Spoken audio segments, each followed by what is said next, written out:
India attacked Pakistan, killing 33 innocent Pakistanis,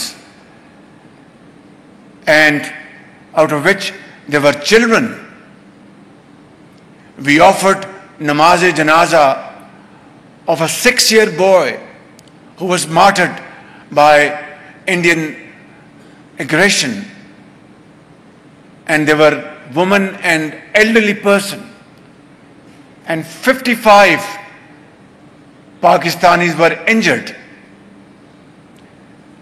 Ladies and gentlemen, we had to respond in defense of Pakistan, and within no time our formidable Air Force downed 6 Indian planes, 4 Rafale French-made planes, 1 MiG-29 and another plane, and then a drone.